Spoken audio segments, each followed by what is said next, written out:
Okey, bismillahirrahmanirrahim. Assalamualaikum warahmatullahi wabarakatuh.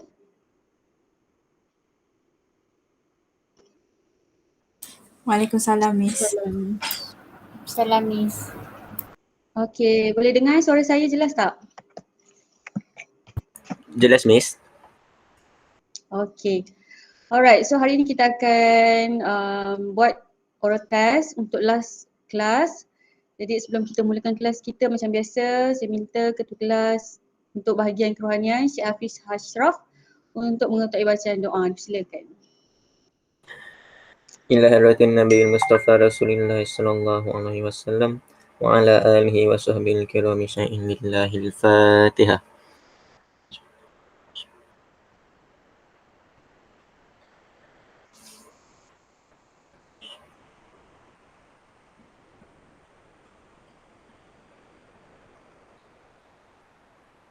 A'udzubillahi minasyaitonirrajim. Bismillahirrahmanirrahim. Alhamdulillahirabbil alamin wassalatu wassalamu ala asyrafil anbiya'i wal mursalin wa ala alihi wa sahbihi ajmain. Allahumma aftah alaina hikmataka wanshur alaina min khazaini rahmatika ya arhamar rahimin.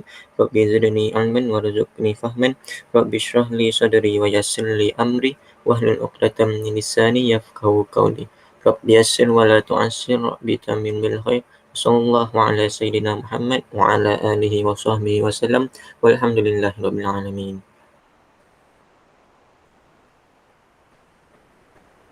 Amin amin ya rabbal alamin. Terima kasih diucapkan kepada Syekh Hafiz. Jadi apa khabar semua? Sihat ke tak? Sihat. Sihat, Miss. Dah makan semua? Sudah. Okey, baik.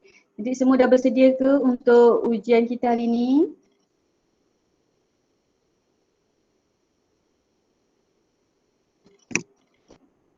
Dah bersedia semua? Dah ready, Miss. InsyaAllah. Okey. So hari ini soalan yang akan saya utarakan kepada para pelajar semua, soalannya merupakan soalan terbuka, bukan soalan tertutup. Maksud soalan terbuka ialah perlukan explanation yang lebih terperinci, yang lebih mendalam, yang lebih panjang daripada para pelajar untuk soalan-soalan yang akan saya kemukakan. Okay, soalan-soalan ini ada yang mungkin ada yang fakta, mungkin ada yang sekadar perkongsian. Jadi saya hanya meminta jawapan yang berdasarkan kefahaman, berdasarkan pengetahuan awak semua mengikut presentation yang telah dilakukan oleh rakan-rakan awak. Alright, so jangan takut, semuanya berkisarkan tentang silibus kita. Tak ada soalan yang luar kotak. Alright, so jangan takut, jangan nervous. Dan untuk pengetahuan semua, kelas Koko ni kita santai-santai je, jangan stres-stres. InsyaAllah semua akan lulus, tak ada siapa yang akan repeat. Dan untuk soalan ini, setiap seorang akan dapat satu soalan dan soalan lainnya berbeza-beza. Okay, maksudnya katakanlah Asma dapat soalan ni kan, tapi Fatihah nanti dapat soalan lain. Kiranya tiada soalan berulang. Alright. Jadi nanti bila saya dah kemukakan soalan, contoh soalan nombor 1, soalan nombor 1 untuk Hazirah kan. Okey, selepas habis dia anda menjawab soalan, terpulang. Kalau awak nak stay kat kelas, awak boleh stay. Tapi kalau awak dah nak left pun boleh left. Sebabnya ni hanya sekadar ujian biasa, oral test biasa. Jadi awak tak ada pembentangan, tak ada perkongsian. Jadi bila dah selesai habis je awak jawab, awak nak left boleh left. Tapi ada kata awak nak tunggu sampai habis kelas pun tak ada masalah. Okey, jelas tak? Jelas, Miss. Okey, alhamdulillah. Okey, jadi sebelum saya mulakan ujian kita pada hari ini, seperti yang anda sedia maklum, kita dikabarkan berita duka tentang kematian dua orang rakan kita daripada UiTM Kedah dan juga UiTM Pahang. Jadi di kesempatan ini, marilah kita sama-sama sedegakan Al-Fatihah kepada kedua-dua arwah. Moga-moga diampunkan dosa mereka dan ditempatkan bersama orang soleh. Amin. Al-Fatihah.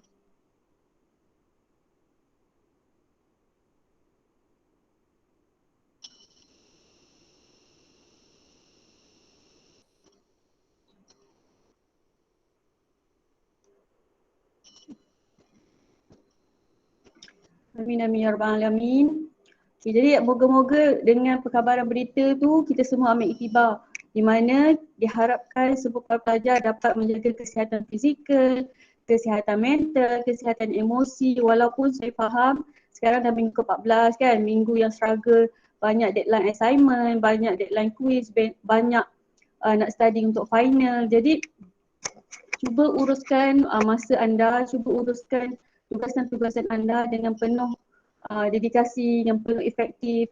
Jangan mudah rasa stres yang melampau sebabnya benda ni kat dunia kan, insyaAllah pasti ada perjalanan penyelesaian. Kalau rasa masa tak boleh selesaikan atau tak boleh nak hantar on time, cuba communicate dengan lecturer anda. Alright, kita ada budi bicara kan, gunakan kemahiran komunikasi anda untuk deal dengan orang-orang yang berkaitan, okay? Yang penting jaga kesihatan, tak kisah fizikal, mental. Sayangi diri anda, kita kena ingat hidup ni hanya sekali dan cuba manfaatkan masa-masa sebagai seorang pelajar ini dengan kenangan-kenangan yang indah. Walaupun banyak tugasan, banyak assignment, sekarang kita rasa stres kan. Tapi bila dah selesai semua, kita dah lega. Dan bila awak dah habis belajar nanti awak throwback balik. Dulu aku zaman belajar susah, zaman belajar menghadap PC, zaman belajar ODL. Benda-benda ni nanti awak akan cerita pula dengan mungkin dengan orang lain. Sama ada junior awak ke, nanti awak dah kahwin dengan anak awak ke, nanti awak dah kerja dengan rakan sekerja awak ke. Jadi pandang semua yang awak hadapi ni dengan penuh hikmah, dengan penuh sangka baik. Alright, boleh semua? Boleh Miss. Boleh Miss. Alright. Okay, jadi kita akan mulakan ujian kita pada hari ini. Okay. Saya akan ambil attendance berdasarkan sesi oral test ni. Maksudnya katakan saya panggil nama Hazira. Okay, saya tanyakan soalan, dia jawab, baru saya tick kedatangan hadir. Okay, kemudian bila dah selesai jawab, kalau awak nak live daripada kelas boleh.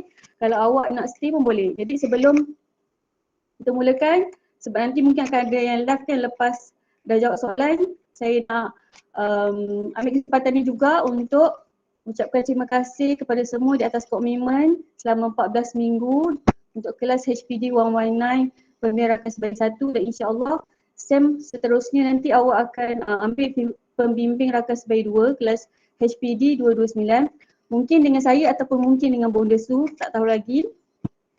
Jadi moga-moga sepanjang 14 minggu ini sedikit sebanyak ilmu pengetahuan yang baik-baik untuk awak perolehi dan boleh amalkan. Alright. Okay, kita mulakan ujian kita pada hari ini. Bismillahirrahmanirrahim. Yang pertama, Hazira. Hazira ada? Ada Miss. Okay, Hazira dah sedia? Dah.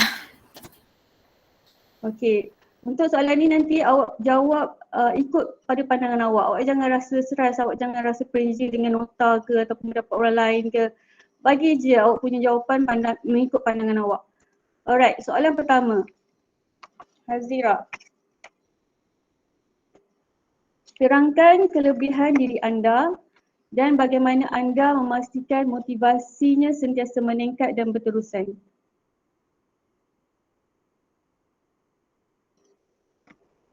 Boleh Hazira? Dan apa Miss? Terangkan kelebihan diri anda dan bagaimana anda nak memastikan kekal sebagai motivasi yang sentiasa berterusan.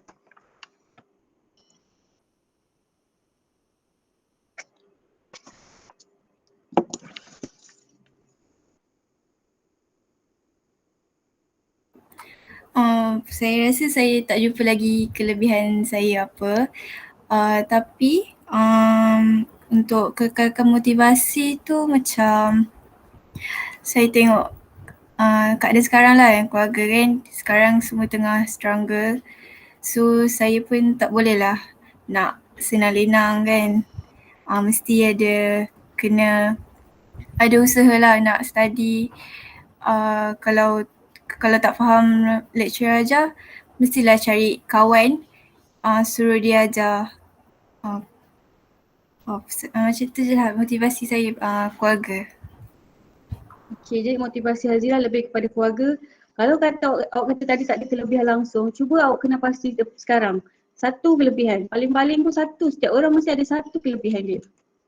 Jangan terlalu rendah diri, jangan terlalu tak percaya diri. Kita kena percaya yang setiap orang ada kelebihan dia.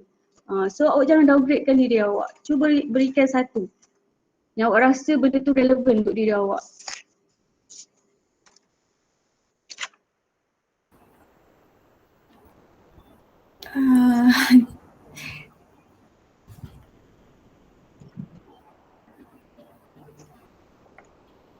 Saya rasa saya cepat mengingat kot. Okay. Saya cepat menghafal.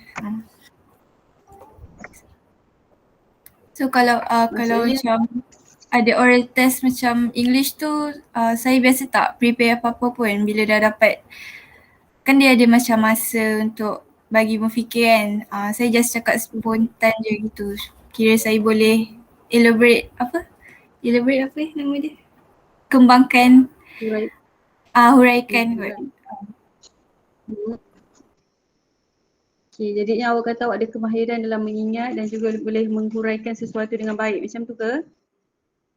Lebih kurang lah. Okey, baik. Terima kasih Hazira. Jumpa nanti season depan. Terima kasih Miss.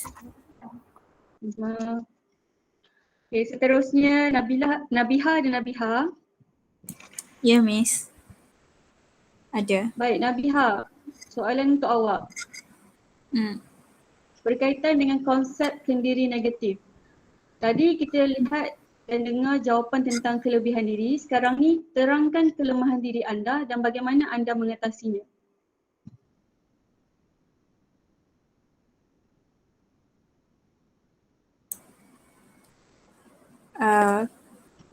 Kelemahan diri saya adalah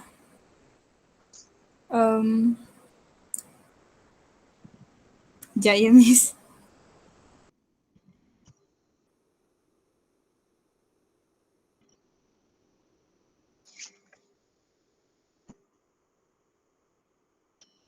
Saya rasa kelemahan diri saya, saya cepat bosan dengan sesuatu perkara tu. Bukanlah cepat bosan, cuma bila saya rasa saya bila saya buat sesuatu benda tu, saya rasa saya tak ada improvement apa? Saya tak ada perkembangan dalam buat satu benda tu, saya cepat give up. Ataupun kalau saya jawab peperiksaan ke, bila saya terus gagal tu, saya akan ambil masa yang lama untuk move on. Kadang-kadang seminggu atau lebih. Lepas tu yang lagi satu tu apa ya Miss? Macam mana awak atasi kelemahan diri awak tu? Macam mana saya atasi, saya akan duduk sendiri, saya akan fikir, saya akan, benda tu akan selalu ada dekat minda saya, dia akan flashback benda tu, kejadian tu, tapi makin lama saya fikir macam kalau saya tak teruskan nanti takkanlah saya nak bazirkan duit mak ayah saya sama belajar semua. Jadi saya belajar, saya berusaha sampai saya lulus. Macam tu. Itu saja. Okey, jadi lebih kepada awak refleksi diri awak, muhasabah diri awak dan awak cuba cari solution. Macam tu ke? Saya akan praktis banyak kali supaya saya lulus sesuatu benda tu. Okey, baik. Terima kasih Nabiha. Terima kasih Jumpa Miss. nanti. Baik. Alright, seterusnya Rashidah Izzati ada? Ada Miss, dengar tak? Okay, dengar? Okey. Okey, Rashidah Izzati. Ya Miss. Soalan untuk awak. Okey. Terangkan konsep kendiri positif anda dalam konsep kesyukuran.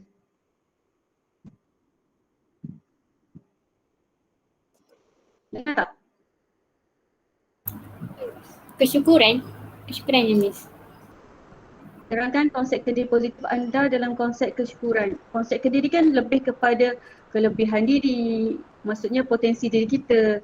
So macam mana awak nak gunakan kelebihan diri awak ni dalam skop kecukuran. Sebab kadang-kadang ada orang gunakan kelebihan diri dia ni untuk niat yang tidak baik. Contoh nak bangga diri ke, nak menunjuk-nunjuk ke, nak riak, nak takabur semua tu kan. Jadi macam mana nak gunakan potensi ataupun kelebihan diri awak ini dalam konsep kesyukuran. Bagi satu contoh situasi kalau ada dan huraikan. Oh, kalau kesyukuran ni biasanya apa yang saya ada, apa yang orang lain tak ada, saya ada. Apa yang saya tak ada, orang lain ada. So dekat situlah saya nampak kita ni kena bersyukur. Tak kisahlah apa sekali kelebihan ataupun kekurangan yang kita ada, yang penting kita kena bersyukur. Contohnya macam, contoh saya saya aktif, macam saya suka bersukan tapi saya tak berapa gemar macam belajar seperti ni. Tapi kawan saya, dia belajar, dia ulat buku tapi dia tak aktif, dia tak fit. So dekat situ saya nampaklah kelebihan dia dan kelebihan saya masing-masing kena bersyukur sebab kita ni hidup tak sempurna and semua orang tak sempurna. So saya rasa kalau kita tak praktikkan bersyukur dalam kelebihan diri sendiri ni, kita akan rasa bongkar, rasa angkuh dan rasa tak puas hati. Lagi-lagi dalam kalangan Melayu ni ada orang yang sifat dengki sesama kaum. Benda tu lagi menjatuhkan maruah masyarakat lah. Okay, itu saja. Okey, baik. Terima kasih jawapan yang baik. Okey, jumpa nanti Rashidah Izzati. Okey, seterusnya Putri Nur Anatasha. Sama-sama. Putri Nur Anatasha ada? Ada. Okey, Putri, soalan untuk awak.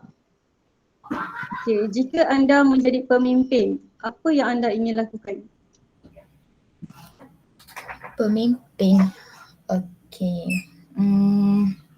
Kalau saya jadi pemimpin, saya contoh kalau pemimpin tu dari segi apa? Umum ke? Terpulang, Pemimpin. ini terpulang pada anda. Pemimpin kelas ke, pemimpin kumpulan ke, pemimpin keluarga ke, terpulang.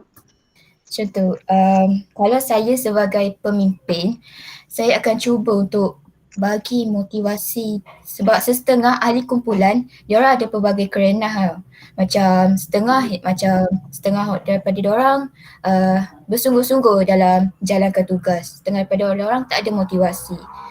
Jadi saya akan cuba baiki ahli kumpulan saya yang tiada motivasi itu, saya akan cuba bagi motivasi kepada diorang. Saya akan cuba ketuai setiap apa tugasan yang mereka lemah dalam untuk lakukannya. Saya akan cuba bagi tunjuk ajar, membuat keputusan yang akan memberi manfaat dalam kumpulan saya itu. Macam tu. Okey, baik. Terima kasih Putri Natasha. Okay, nampak sangat bersemangat dan berwibawa. Bagus. Okey, seterusnya Syafiqah Syamimi. Ya, Miss. Okey, Syafiqah Syamimi, soalan untuk awak. Okay, ciri-ciri pemimpin bagaimana yang anda inginkan? Cuba nyatakan. Pemimpin tu kalau saya ke orang lain? Orang lain. Awak bayangkan awak nak pemimpin yang macam mana? Okey, sekejap ya, Miss.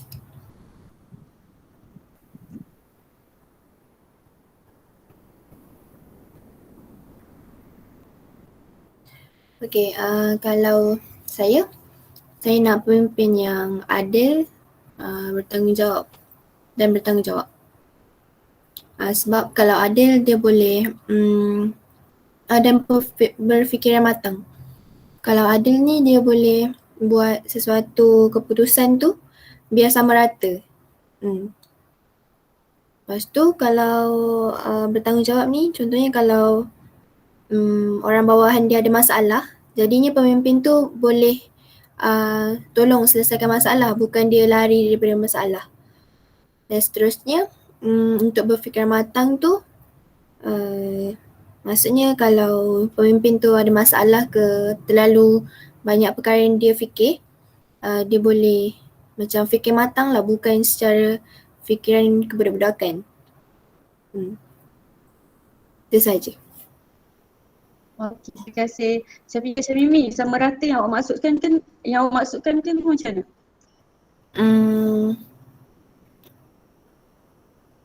Contohnya pemimpin dari segi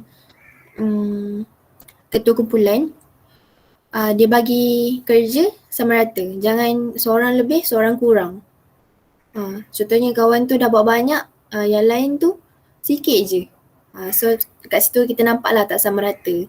So orang yang lebih buat tu mesti dia akan rasa macam kenapa aku banyak, macam tu. Okey, faham. Okay, terima kasih. Okay, Terima kasih, Miss. seterusnya. Sama seterusnya Syed Hafiz Ashraf. Ada Miss? Okey, Syed Hafiz, soalan untuk awak. Apakah itu kaunseling dan kenapa kaunseling itu penting? Apa dia Miss? Soalan untuk anda ialah, apakah itu kaunseling dan kenapa kaunseling itu penting? Ya Miss.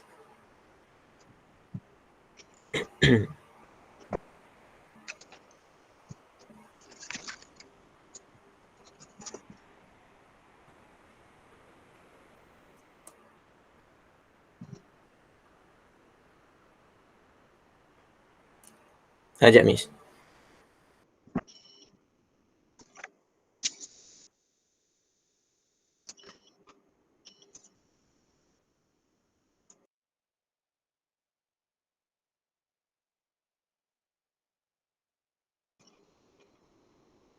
Yang dah jawab nak live boleh live, saya tak halang. Tapi kalau nak stay pun boleh, tak ada masalah. Okay, Syed Hafiz, apa jawapannya? So counselling ni dia seorang counselling seorang yang profesional, maksudnya counselor lah, dia membantu seorang yang menghadapi masalah. Dia bukan saja dalam masalah, boleh juga dia menolong seorang dalam untuk mendapatkan pendapat. So dia pertolongan yang profesional yang bertujuan untuk membantu seorang individu untuk menyelesaikan suatu masalah atau memahami dirinya. Maksudnya dia kaunseling ni kita tolong orang dalam jika orang tu ada masalah, dia minta pendapat kita ke apa semua, kita tolong dia. So kenapa kaunseling ni penting? Kaunseling ni penting sebab seorang tu kalau ada masalah, dia sekurangnya kita boleh bagi nasihat dekat dia. Kita boleh tolong dia, kita dorong dia untuk selesaikan masalah dia tu. So kalau orang yang ada masalah ni dia tak jumpa dengan kaunseling, dia boleh kemungkinan dia boleh buat suatu perkara yang lebih buruk, macam bunuh diri ke apa semua kan. So kalau dia sebab itulah kaunseling tu penting. So kaunseling ni penting lagi sebab kita boleh minta pendapat orang lain, bukan pendapat kita je. Maksudnya macam kita ada pendapat kita, tapi kita tanya juga pendapat orang lain. Mana tahu dengan pendapat orang lain tu kita boleh ambil pendapat dia untuk jadikan sebagai apa panggil? Sebagai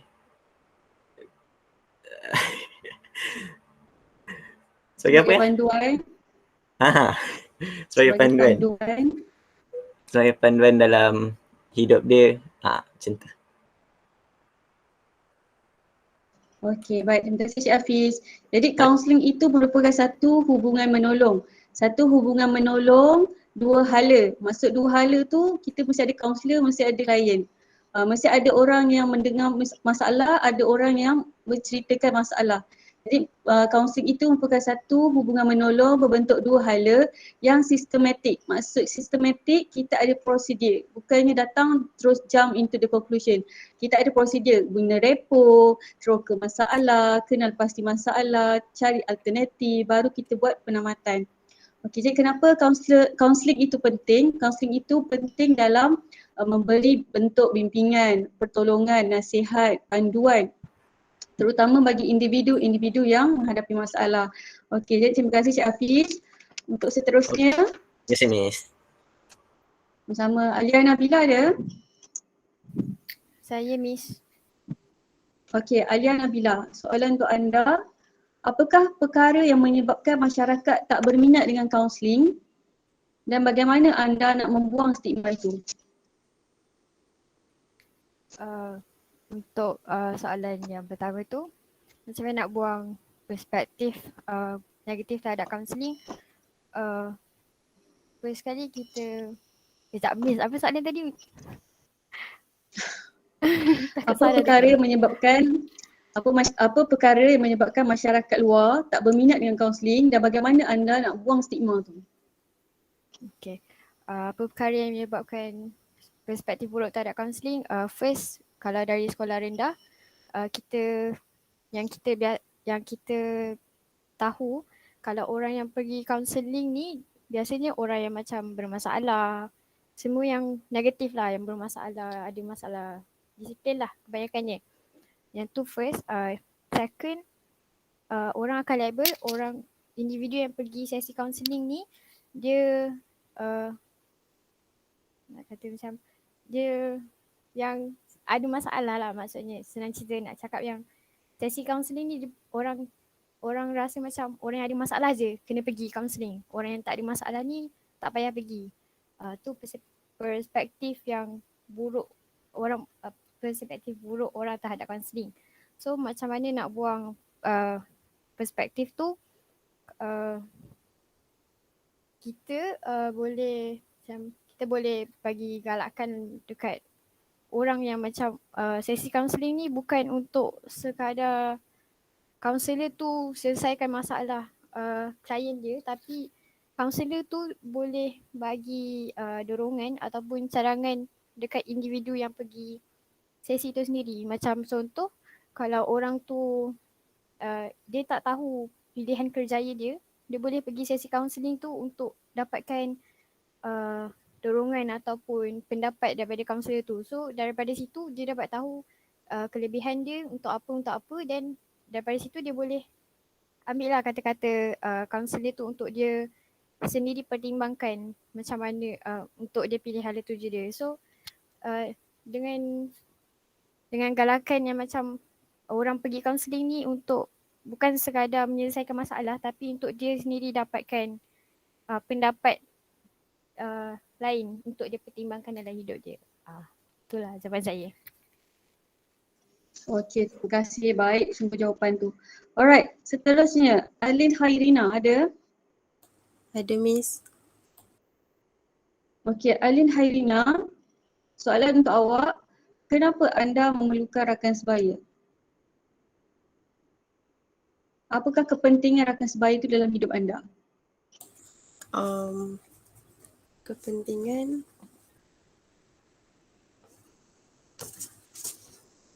sekejap Miss. Okey.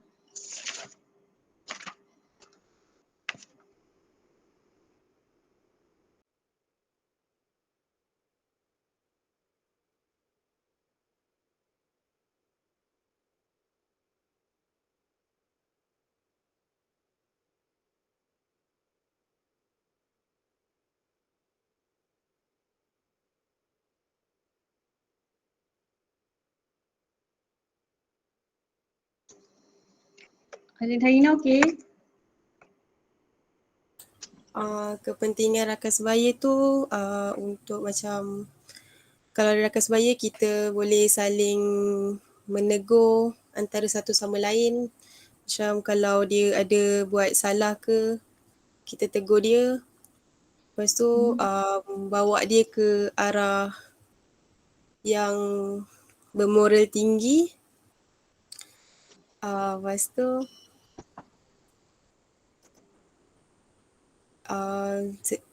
sentiasa beri sokongan dan bimbing dia.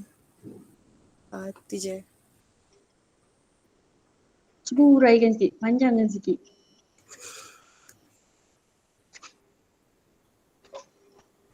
Macam contoh kalau kawan tu dia ada masalah dalam belajar, kita boleh tolong ajar dia mana yang kita tak tahu.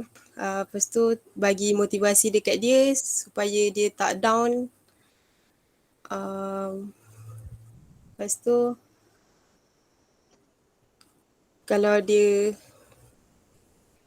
tu je lah kot. Okay, baik. Terima kasih Alina. Thank you, Miss. Alright, seterusnya Aida Syafida. Saya Miss. Okay, Aida Syafida, soalan untuk anda. Ciri-ciri rakan sebaya sebagaimana yang anda idam dan impikan? Ciri-ciri rakan sebaya Ya, ciri-ciri rakan sebaya yang anda idam-idamkan. Kalau boleh saya nak rakan sebaya yang dia ada kualiti, macam dia seorang yang amanah. Sebab saya suka yang amanah sebab dia boleh jaga, dia boleh dia boleh sampaikan amanah saya ataupun dia boleh sampaikan amanah saya, and then saya suka yang jenis prihatin sebab dia boleh bantu saya bila saya susah, dan dia seorang yang menjaga rahsia sebab rahsia ni penting kan. Kalau kita macam ada masalah kan kita cerita kat rakan kita. So rakan yang menjaga rahsia ni bagi saya sangat penting sebab sangat penting. Sebab lepas tu saya suka yang dia boleh menjadi pendengar yang baik. Apabila saya dalam kesusahan saya cerita masalah saya, dia mendengar, dan kalau boleh dia bagilah sikit motivasi pada saya. So dengan rakan sebegitu saya dapat mengatasi masalah saya lah. Itu je. Okay, baik. Jadi Aida dah jumpa belum individu yang seperti itu? Setakat ni belum. Okay, semoga ditemukan dengan seorang yang Aida idam-idamkan. Okay, baik. Seterusnya bersama Alia Natasha ada? Saya Miss. Baik, Alia Natasha. Apakah yang anda tahu tentang etika kaunselor? Etika kaunselor. Kejap Miss. Okay.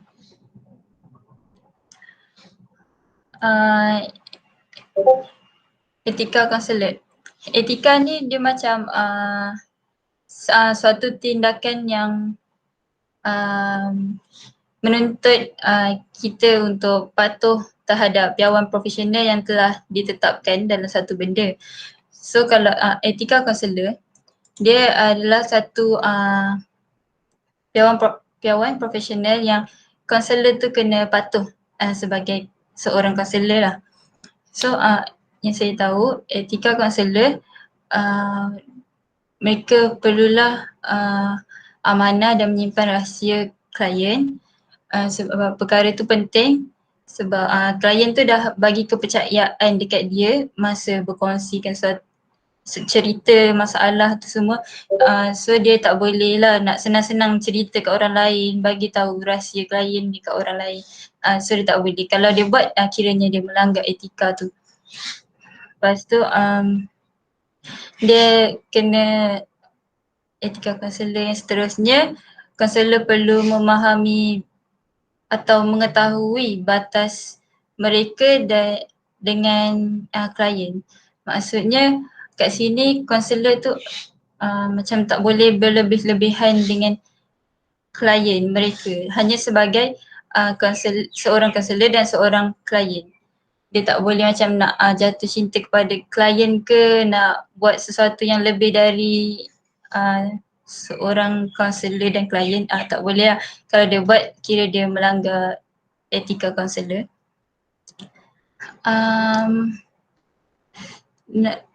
Dan seterusnya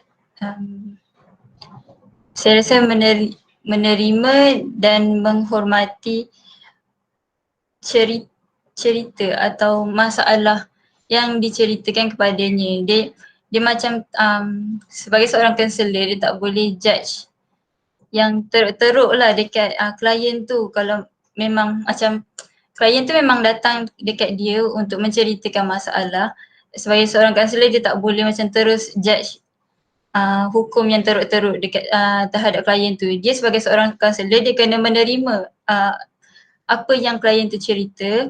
So dia lepas tu dia macam kena membantu. Dia sebagai seorang kaunselor memang tugas dia untuk membantu, so dia tak boleh macam tak terima lah, tak setuju dengan klien ni cakap lah, dia tak boleh macam tu terus. Dia macam ada proses dia lah, dia kena buat kesimpulan awal ke macam tu lah kan dengan klien tu. Saya rasa tu saja. Okey, baik. Terima kasih Alia. Jawapan yang sangat bagus. Okey, seterusnya Fatihah Nafisa. Saya Miss. Okey, Fatihah Nafisa. Soalan untuk anda ialah, okey, bagaimana anda berkomunikasi bersama ibu bapa sekiranya anda tidak setuju dengan pendapat mereka?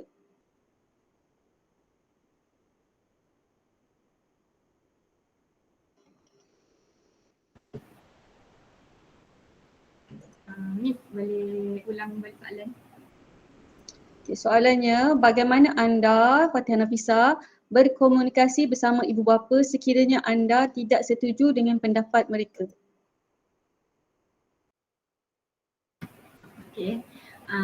Pada pendapat saya, kalau saya tak setuju dengan pendapat ibu bapa saya akan bincang elok-elok, duduk sama dengan diorang.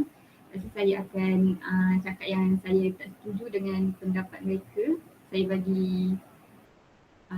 terangkan kenapa saya tak setuju, saya bagi sebab dan kelebihan dan kekurangan dia terhadap saya. Kalau saya setuju.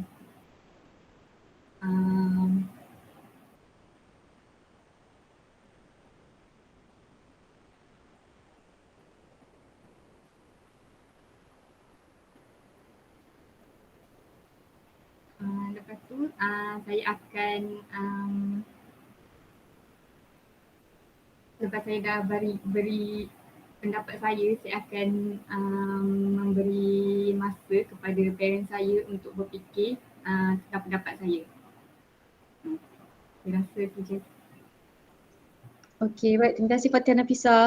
Okey, dalam kita memberi pendapat ataupun pandangan sangat penting ya, macam Fatihah kata, kita bagi pandangan, kita jelaskan pro and cons, baik buruk sesuatu pendapat tu. Baru kita boleh berfikir dan juga membuat keputusan yang lebih bijak. Alright, terima kasih. Seterusnya Nurul Ashikin. Saya Miss. Sama-sama. Okay, Nurul.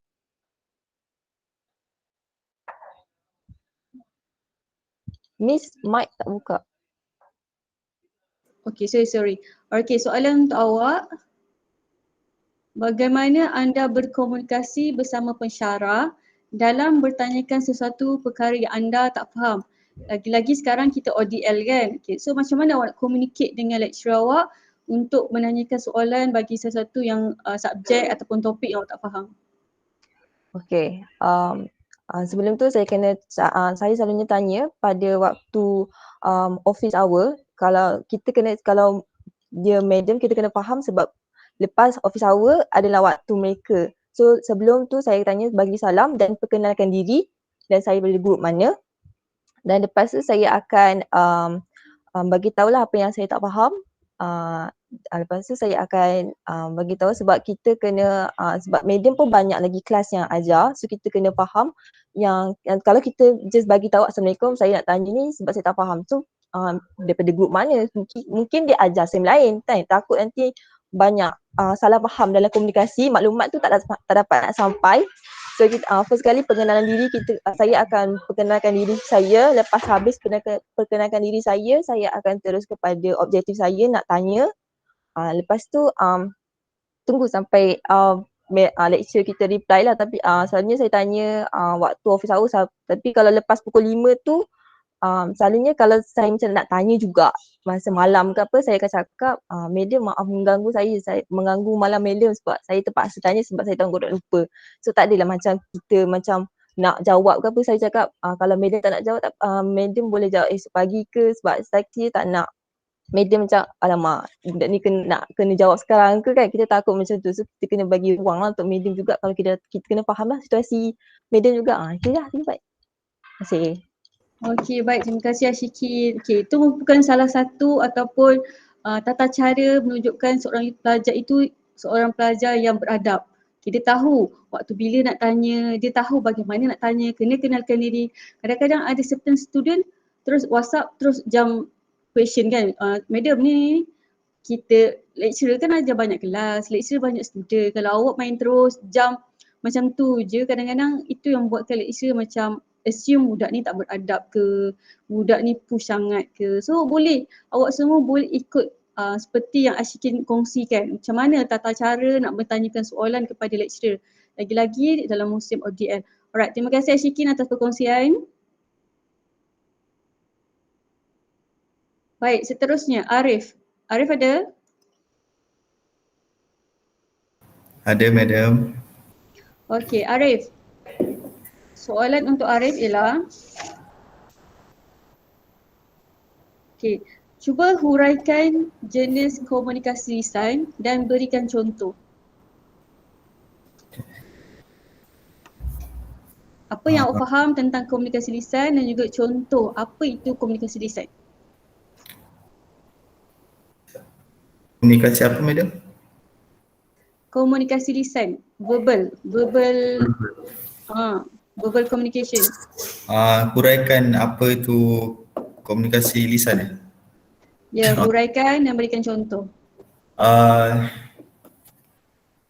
Huraian saya tentang komunikasi lisan ni, komunikasi secara lisan melibatkan percakapan dan perkataan antara dua individu, yang mana kita pun boleh jelas dengar apa yang dia cuba nak maksudkan dan kita pun faham apa yang dia cuba nak maksudkan.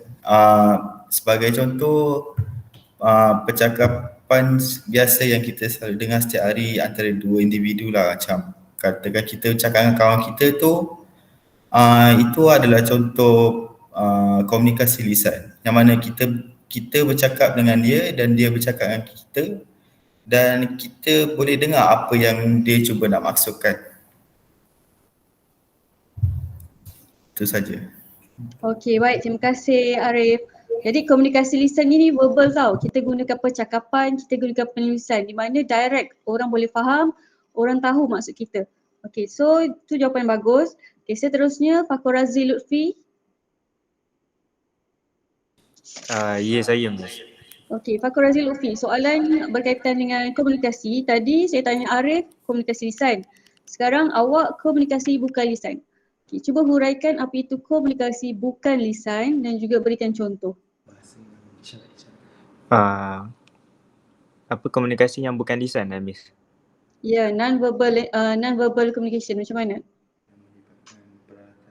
Bagi saya itu merupakan komunikasi yang bukan secara berhadapan ataupun dia melibatkan peralatan ataupun komunikasi secara menggunakan bahasa badan seperti orang yang bisu. Nah, kena ada contoh kat Miss ke jelaskan je? Cuba bagi contoh macam mana? Contohnya apa? Contohnya macam dua orang yang ingin berkomunikasi tapi diorang menggunakan bahasa badan ataupun bahasa isyarat. Okey, kalau orang buta guna apa?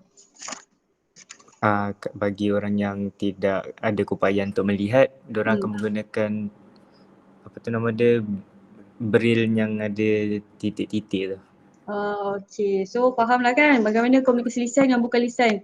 Lisan kita tak perlukan medium, tapi kalau bukan lisan kita perlukan medium. Contoh anggota badan kita untuk buat sign language ataupun bagi mereka yang ada kebolehan dalam peralatan, contohnya macam mesin braille, boleh gunakan mesin braille untuk berkomunikasi.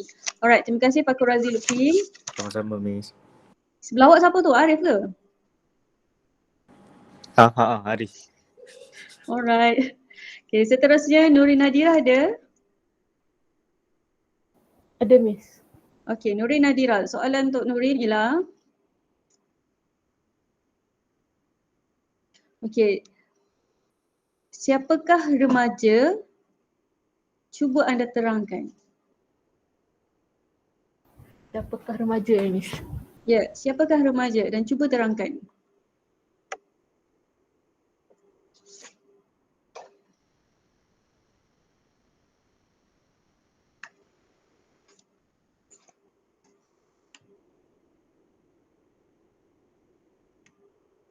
Bismillah. Remaja ni kalau definisi remaja tu seorang individu kanak-kanak yang sudah mulai dewasa dan cukup umur untuk berkahwin. Lepas tu golongan remaja ni kebiasaannya dia sentiasa mempunyai perasaan ingin mencuba atau ingin mencapai tahap di mana digelar seorang dewasa. Lepas tu umur remaja biasanya dalam lingkungan 11 tahun hingga 21 tahun.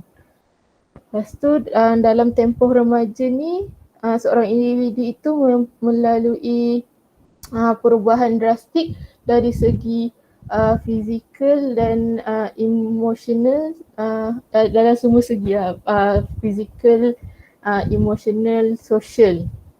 Kalau fizikal antara contoh dia mula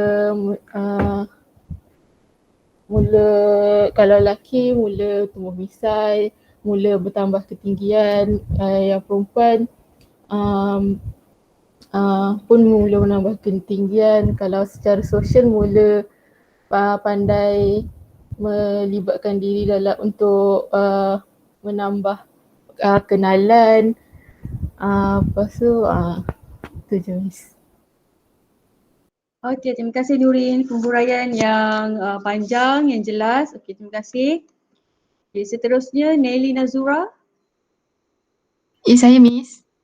Okay, Nelly Nazura, soalan untuk awak ialah, okay, huraikan kaedah kuadran dalam pengurusan masa. Kuadran? Okay. Kuadran yang 4 kotak yang hari tu Alia Nabila ada bentangkan. Cuba explainkan. Yang penting dan tak penting tu semua ke? Ya betul. Macam huraikan ni macam contohnya benda yang okay. Contohnya dalam kotak tu ada apa, kemudian dalam kotak tu contoh perkaranya apa, kemudian apakah contoh list activities yang sesuai dalam kotak tu. Okay. Dalam yang kotak kuadran tu ada 4 benda which is penting dan segera, penting tetapi tidak segera, yang ketiga segera tetapi tidak penting, dan juga tidak segera dan tidak penting. So dalam penting dan segera tu macam benda yang penting yang kena buat at the moment, maksudnya contohnya solat ke, parent panggil ke, kita kena nyahut terus, itu penting dan segera. One of the things yang penting dan segera. Kalau penting tapi tak segera tu contoh macam assignment yang dia penting tapi dia tempoh untuk hantar tu sebulan lagi, so itu benda penting tapi tak segera.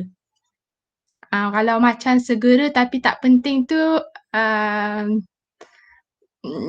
saya tak tahu yang tu. Tapi yang tidak segera dan tidak penting game. Tapi bagi saya game pun penting juga, saya tak tahu.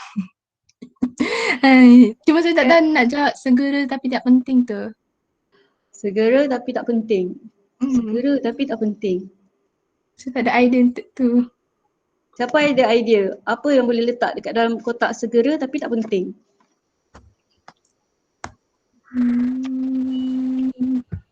Siapa ada idea? Makan. Makan? Makan Miss. Benda tu segera tapi tak penting pun. Yakin tak penting? Yakin? Boleh ke tak makan Akmal? Jangan bedal jangan bedal. Tak, ni betul. Ni aku. Dia benda tu segera tapi tak penting pun. Oh, okay. So bagi Akmal, makan tu segera tapi tak penting ke makanan segera sebenarnya ni? Alright, terima kasih Nelly Nazura. Okay, terima kasih Miss. Okay, sama-sama. Paling tidak awak faham lah bagaimana nak gunakan kaedah kuadran dalam pengurusan masa. Alright, seterusnya. Asma Syazwani. Saya Miss. Okay, Asma Syazwani. Huraikan tentang motivasi intrinsik dan berikan contoh. Intrinsik, motivasi dalaman. Huraikan motivasi dalaman tu dan berikan contoh. Apakah contoh motivasi dalaman? Sekejap ya Miss. Okay.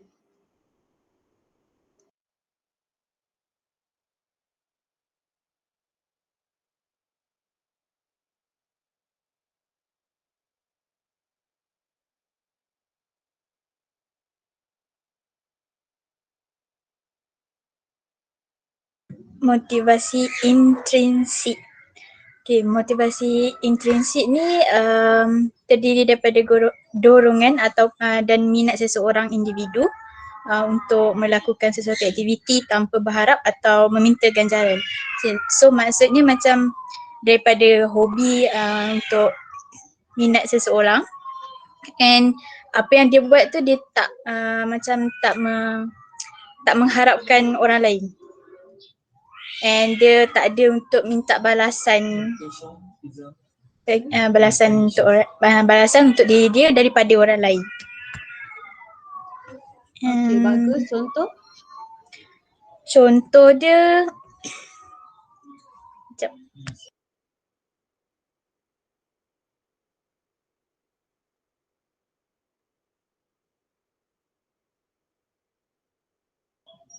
Contoh dia macam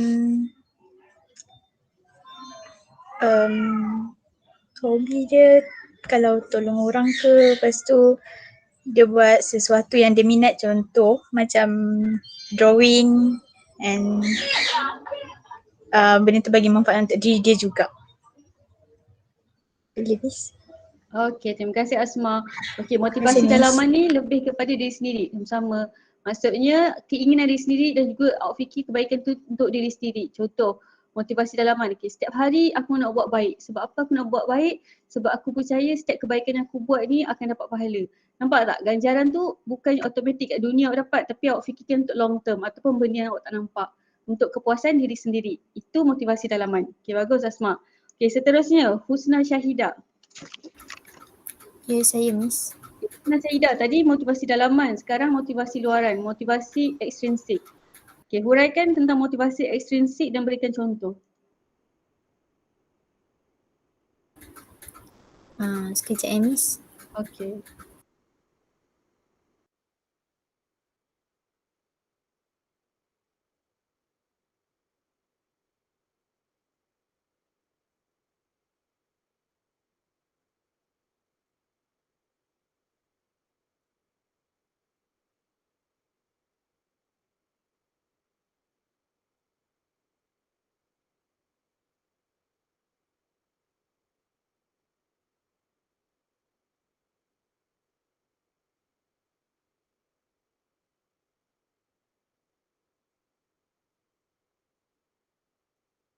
Husna, okay Husna. Sorry Miss, boleh tak ulang balik soalan dia? Okay, huraikan tentang motivasi ekstrinsik. Motivasi ekstrinsik ni motivasi luaran dan berikan contoh.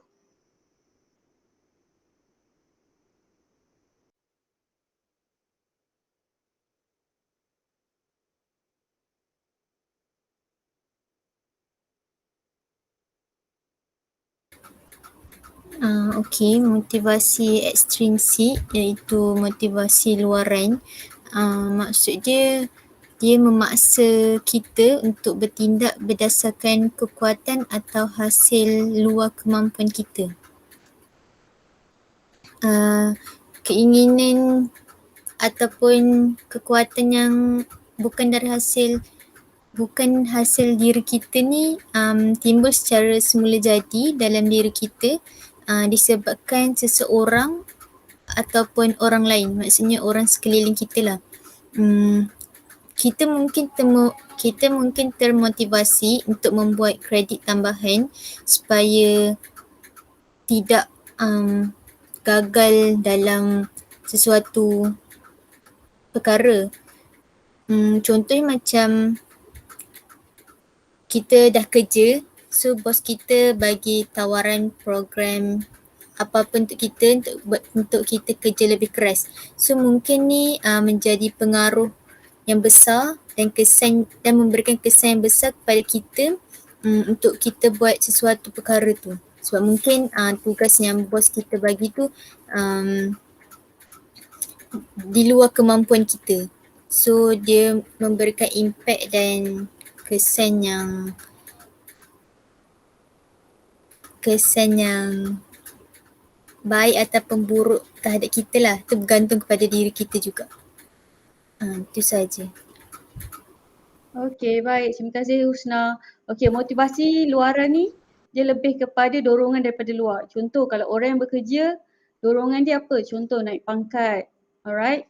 Naik gaji. Okey, kalau contoh bagi pelajar, okey, apa motivasi dorongan luaran? Contoh dapat anugerah dekan, dapat hadiah penghargaan, macam tu. So dorongan-dorongan luar tu telah dijadikan sebagai satu pemangkin motivasi bagi setiap individu. Okay, so terpulang kepada individu, ada individu yang menjadikan motivasi dalaman sebagai motivasi diri dia. Tapi ada juga individu yang menjadikan motivasi luaran sebagai motivasi untuk diri dia. Alright. Okay, bagus. So seterusnya. Terima kasih Miss. Sama-sama. Eliana ada? Saya Miss. Okay, Eliana, cuba ceritakan tentang idola pemimpin anda. Okay, apa kriteria dia yang awak admire, apa sumbangan dia yang telah dibuat dalam bidang dia, cuba awak ceritakan. Idola pemimpin kejap Tak kisahlah pemimpin negara ke, pemimpin sekolah awak dulu ke, terpulang. Tapi seseorang yang awak admire dari segi kepimpinan dia.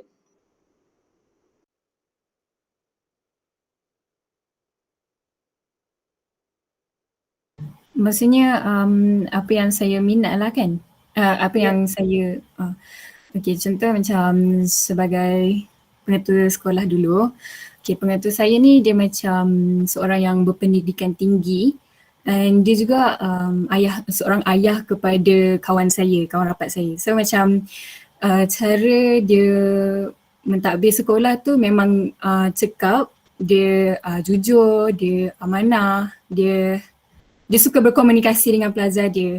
So macam bila pelajar dia macam try untuk dekat dengan dia, minta pendapat, dia akan bersungguh-sungguh bagi pendapat yang baik. So dia juga tolong kita orang untuk cemerlang dalam peperiksaan. Dia takkan abaikan kita orang macam tu lah. So lagi satu yang saya admire, dia ni macam seorang ayah yang baik. Dia selalu, kawan saya ni selalu cakap dekat saya, ayah dia tu macam selalu sangat buat satu sesi macam setiap malam lah. Diorang akan berkongsi pasal hidup ke ataupun berkongsi pasal agama ke, diorang baca Quran sama-sama ke.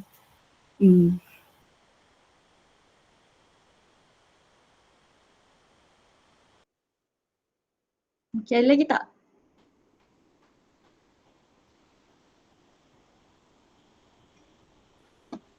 Ada lagi apa-apa Eliana nak tambah?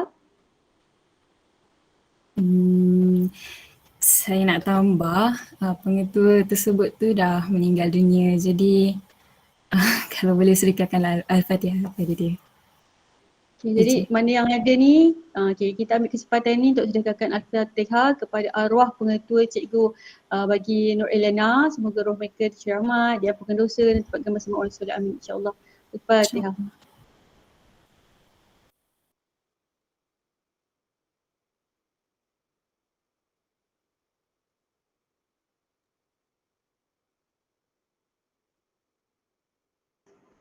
Okey, baik. Terima kasih Eliana.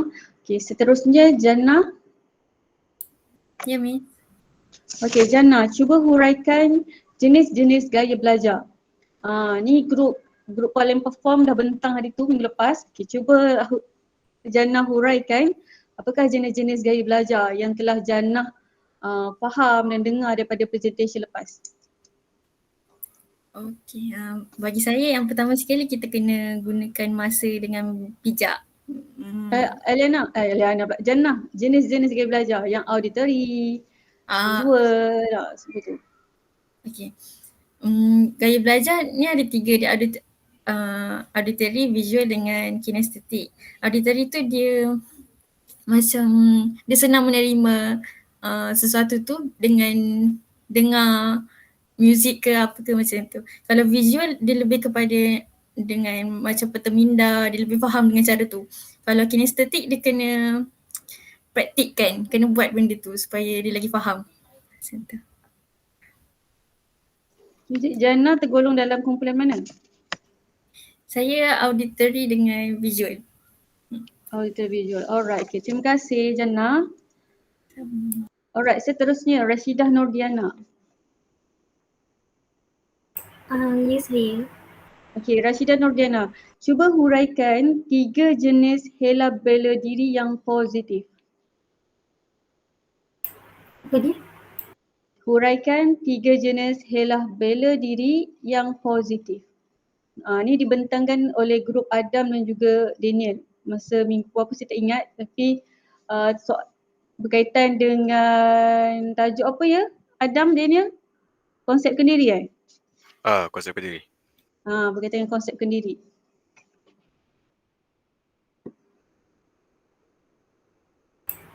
Okey, sekejap ya Miss. Okey.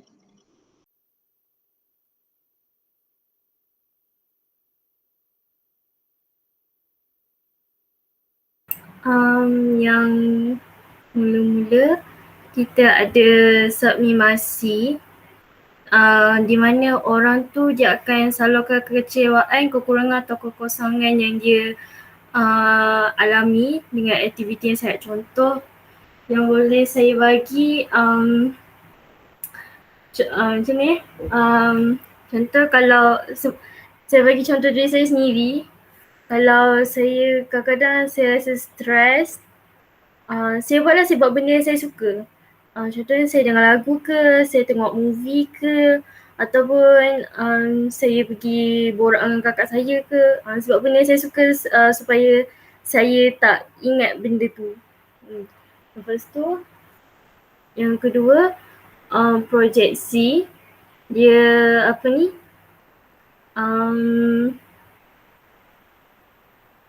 dia balikkan konflik atau kelemahan diri dia kepada orang lain. Yang ni sebenarnya saya tak berapa faham sangat sebab balikkan kepada orang lain. Macam mana saya rasa macam ni kot. Macam mana nak terangkan sekejap. Dia macam contoh saya rasa macam saya ni tak pandai lah. Lepas tu saya tengok someone tu yang macam lagi berjaya pada saya. Lepas tu saya akan macam aku kena jadi macam dia. Macam tu lah supaya untuk saya dapatkan balik semangat tu. Lepas tu ada fantasi, membentuk khayalan atau angan-angan supaya dapat kurangkan perasaan yang dia tak ingini. Benda ni saya rasa semua orang buat. Contoh kalau macam saya, kalau saya rasa tak ada motivasi nak belajar ke, saya berangan lah pergi bercuti dekat luar negara ke, supaya sebab ialah bercuti kat luar negara tu kan mahal, tak semua orang boleh pergi kan. Jadi bila kita berangan macam tu, dapatlah balik motivasi diri tu. Macam tu lah. Okey, baik. Bagus. Okey, terima kasih Rashida Nurdiana. Seterusnya Siti Nurain Ashikin. Saya Miss. Okey, soalannya, huraikan 3 jenis hela bela diri yang negatif. Tadi Rashida jawab positif, awak jawab bahagian untuk negatif. 3 so yang first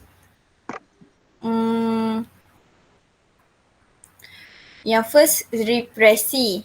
Dia alihkan kesedaran satu ancaman dalam minda dia tu dengan lupakan dia. Maksudnya kat sini kalau dia ada problem ataupun dia ada apa-apa yang negatif muncul dekat minda dia, dia tak akan fikir pasal benda tu. Dia akan lupakan benda tu je. Dia tak ambil benda tu untuk betulkan cara dia ke, untuk betulkan apa yang dia fikir.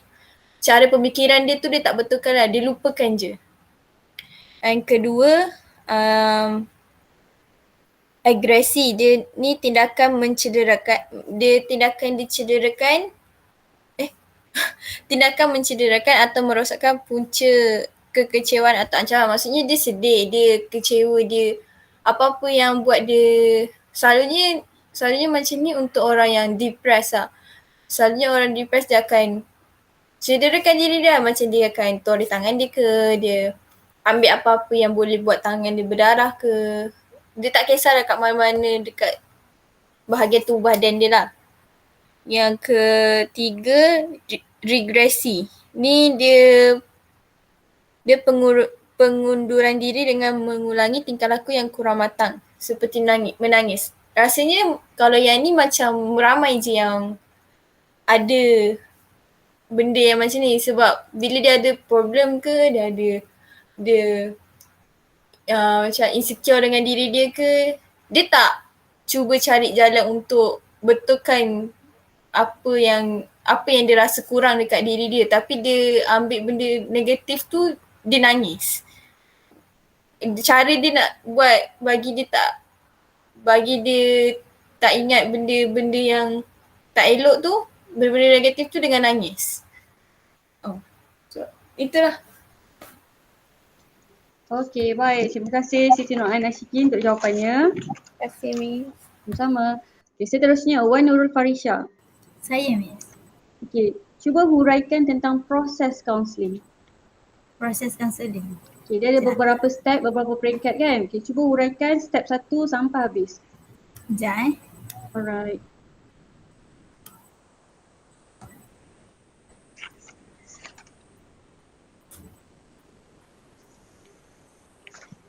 Yang first step ialah menyediakan prasesi di mana ada profil ringkas tentang klien tu kepada kaunselor. So kaunselor dapat tahu background klien tu tersebut. So yang kedua, membina hubungan dengan klien tu, dia untuk membinakan kepercayaan. Yang ketiga, dia meneroka dengan dan menganalisis masalah yang klien tu ada supaya kaunselor dia dapat kumpul maklumat dengan masalah yang dihadapi oleh klien. Yang keempat, mengenal pasti punca masalah. Dia supaya klien dia dapat menentukan masalah sebenar yang dihadapinya oleh kaunselor. Yang kelima, dia mengambil tindakan. Kaunselor dia perlu mengambil tindakan untuk memastikan klien dapat menyelesaikan masalah atau membimbing klien itu dalam menangani masalah dia lah. Yang terakhirlah, menamakan seksi, iaitu merumuskan perkara yang telah dibincangkan supaya klien dapat mengenali dirinya, tak apa masalah yang dia hadapi dapat diselesaikan. Okey, baik. Terima kasih Wan Nurul Farisha. Okey, Miss. Okey, seterusnya Aidlin Hafiz. Yes, Miss. Alright, soalannya ialah, okey, bagaimana anda menguruskan masa dalam menjaga kesihatan diri anda?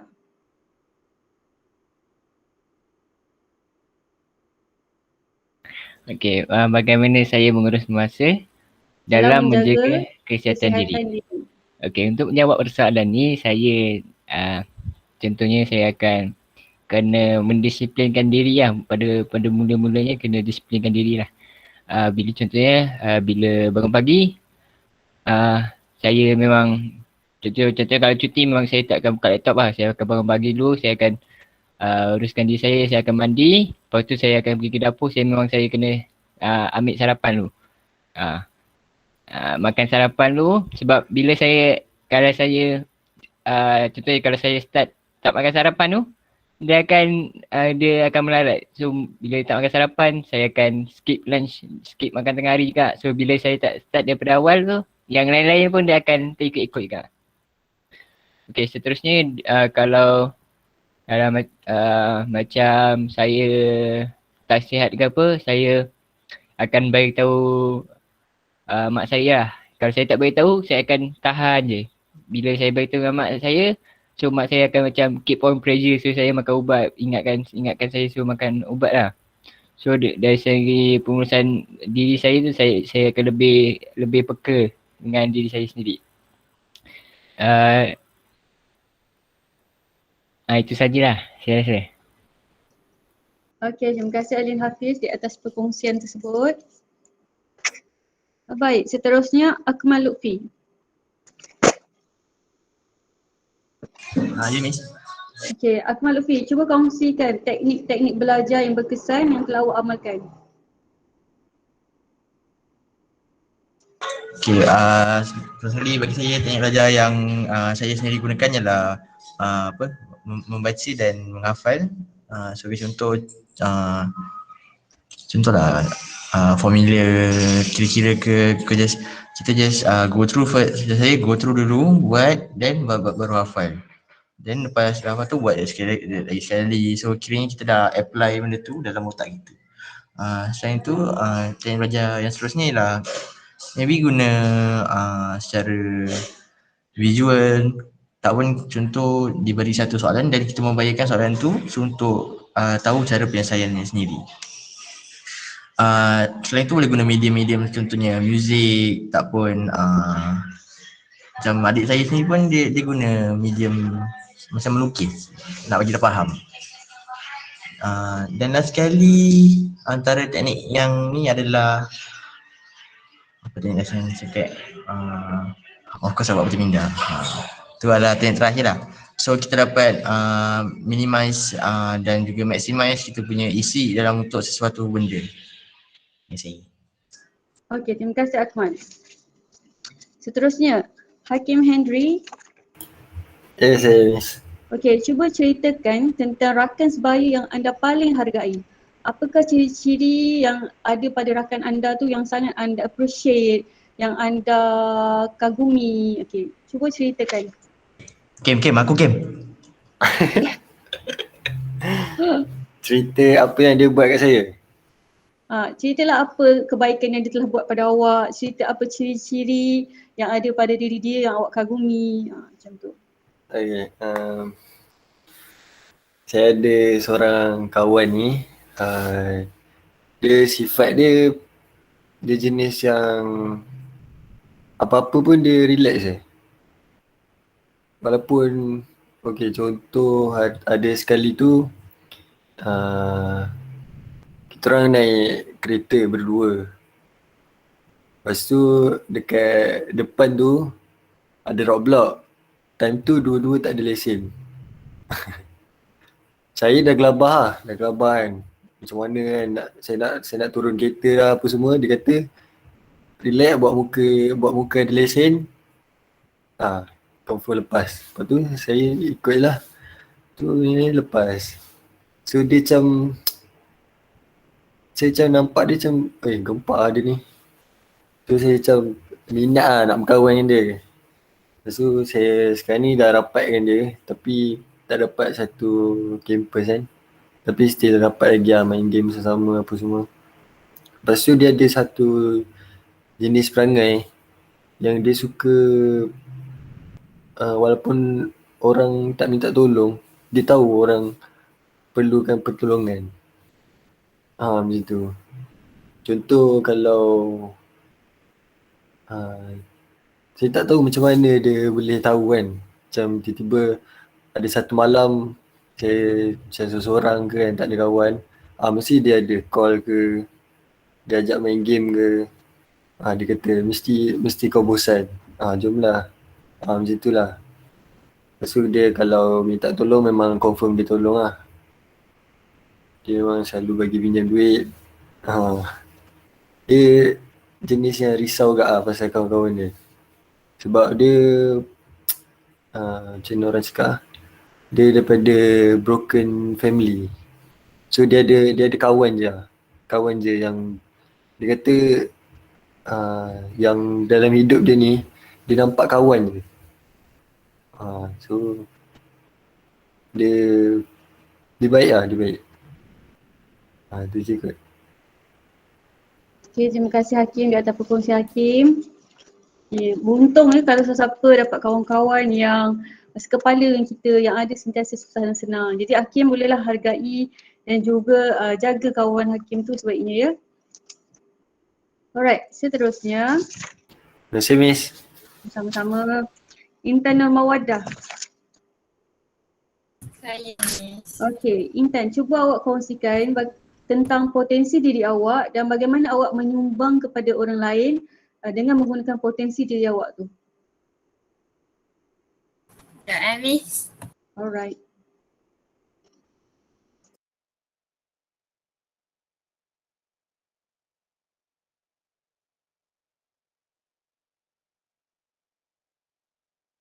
Potensi diri kan tadi Miss?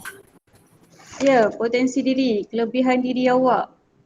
Apa yang awak ada dan macam mana awak nak macam mana awak sumbangkan kepada orang sekeliling.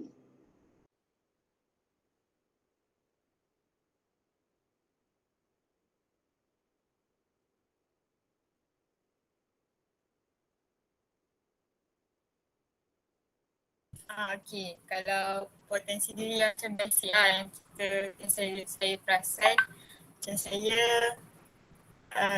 sibuk lah saya contoh saya boleh jadi good listener ke lah.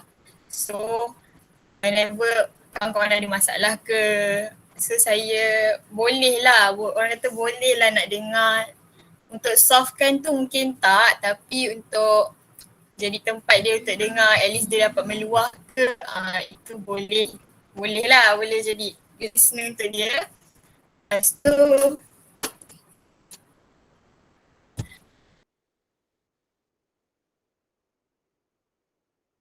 tu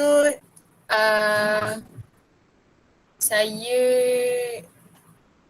tak adalah selalu positif, tapi boleh lah kan. So saya akan cuba untuk bagi vibe positif tu dekat orang lain juga.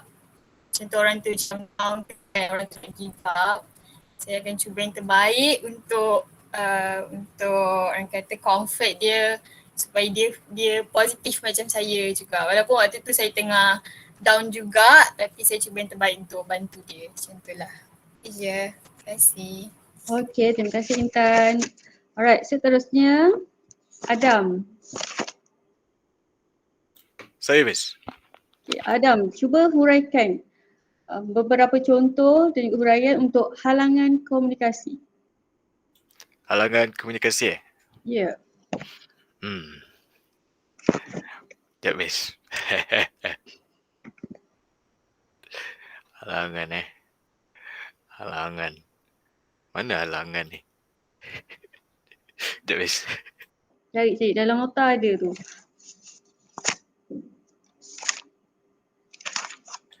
Itu dalam pengenalan komunikasi kan? Tanya kita pula, dia yang belajar. Tak jumpa pula lah. Sekejap Come on Adam. Yeah. On the way. Sabar. Halangan komunikasi? Ya. Kan ada beberapa jenis halangan komunikasi. Jadi cuba huraikan halangan-halangan komunikasi tu. Ni yang kicap ni. Sekejap Miss. Lambatlah Adam.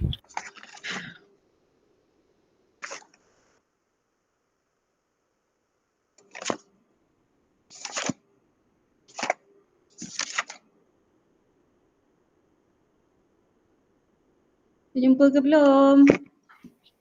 Ya Allah, belum Miss. Kenapa tak boleh buka ni? Okay, boleh. Okay. Apa tadi macam mana soalan Miss? Cuba huraikan dan bagi contoh apakah halangan-halangan komunikasi. Okey, saya bagi yang pertama, halangan semantik. Ini disebab apa? Dengan maksud bagi perkataan tu lah. Macam bila kita beri speech kan, beri apa? Apa orang panggil Ucapan ke? Beri ucapan. Kita kena bagi maksud tu yang sebetul-betulnya. Kita kena sampaikan dengan betul lah. Nanti orang akan dapat maksud tu lain pula kan.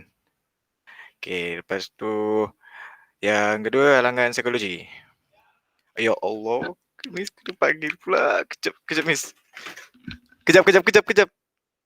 Tengah jawab soalan. Okey. Yang kedua ni halangan psikologi. Macam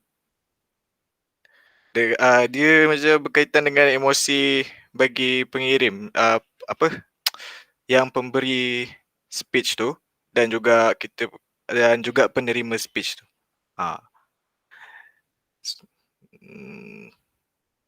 And then nak bagi dia ke Miss? Apa dia? Nak bagi berapa halangan dia? Ada berapa? Ada 5 Ada 5. Bagilah semua. Okey. Ketiga, halangan fisiologi. Fisiologi macam kita beri speech, lepas tu yang pemberi speech tu dia bukan dalam keadaan yang baik. Contohnya dia dalam keadaan yang mengantuk ke, keliru atau pemabuk So dia akan buat speech tu jadi portability. Itu. Okay, the next one is halangan fizikal. Halangan fizikal macam kawasan tempat tu, persekitaran lah. Sama ada dia akan mengganggu dalam segi macam kebisingan macam tu. Sama juga macam tadi saya kena panggil ayah saya kan. Dia dah ada halangan dah. Okay, lepas tu yang terakhir, halangan pentadbiran. Dia lebih macam mana nak explain pentadbiran ni? Okay. Struktur organisasi dalam tindakan komunikatif. Apa ni ya Allah? Okay, lepas tu maklumat, dia macam beri kita maklumat yang terlebih-lebih ataupun dia akan kurang sikit dalam beri maklumat tu. Macam dia masa nak beri speech tu dia tak plan betul-betul lah. Dia tak plan macam mana dia nak buat speech tu tutor ke. Okay, itu sahaja halangan yang ada dalam halangan komunikasi. Okey, baik. Terima kasih Adam. Thank you Miss. Okay, nama seterusnya Firdaus. Ya saya Miss. Okay, Firdaus. Cuba kongsikan langkah-langkah untuk meningkatkan motivasi dalam diri. Seandainya Firdaus down ke, lemah ke kan. Okay, so macam mana? Apakah langkah-langkah yang akan dilakukan oleh Firdaus dalam meningkatkan motivasi diri? Benda first ni paling penting Paling penting saya akan ingat Tuhan lah. Ingat Tuhan. So apa-apa hal kalau mungkin saya rasa terlalu down, so tak adalah saya macam berfikir macam nak ke arah yang negatif, maksudnya macam nak bunuh diri ke apa. So apa-apa hal saya tahu, apa yang saya tahu, Tuhan tu sentiasa ada dengan saya. So maknanya saya akan cuba merayu dengan dia, meluahkan perasaan melalui doa ke, macam tu lebih kurang.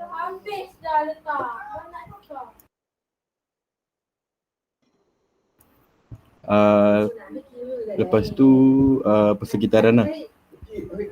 Maknanya saya akan cuba cari kawan ataupun luar masalah dengan family ke.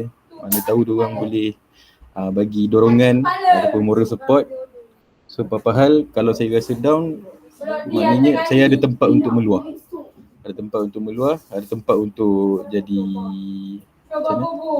Tempat ada orang yang nak mendengar lah masalah-masalah saya semua.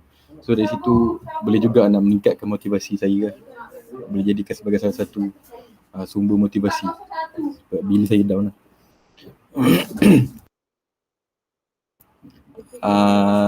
Lepas tu hobi maknanya saya bila saya down saya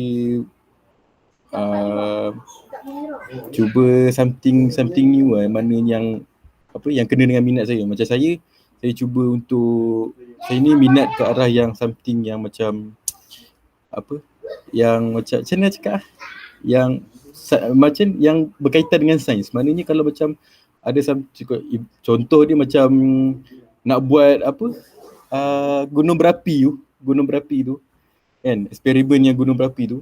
Kadang-kadang bila saya rasa macam macam mana dia boleh buat so saya dululah pernah lah saya try buat kat rumah kan.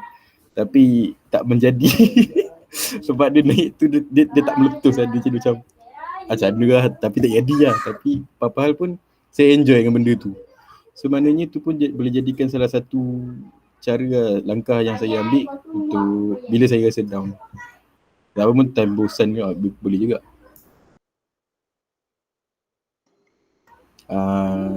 Tu juga yang saya boleh bagi. Okey, terima kasih Firdaus untuk perkongsiannya. Yang terakhir sekali, Rashad Daniel. Yes, Miss. Okey, Daniel, boleh tak awak kongsikan cara-cara anda menguruskan masa anda? Cara-cara saya menguruskan masa. Yang pertama ialah saya akan tetapkan checklist.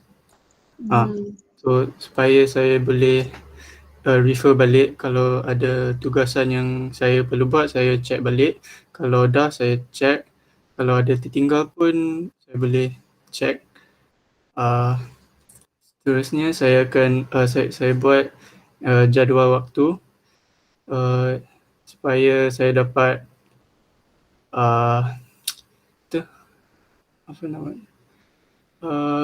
delegate. Saya dapat delegate masa untuk each subject supaya saya tak tertinggal. Ya, satu subjek ni terlebih belajar, yang satu lagi subjek tu kurang belajar.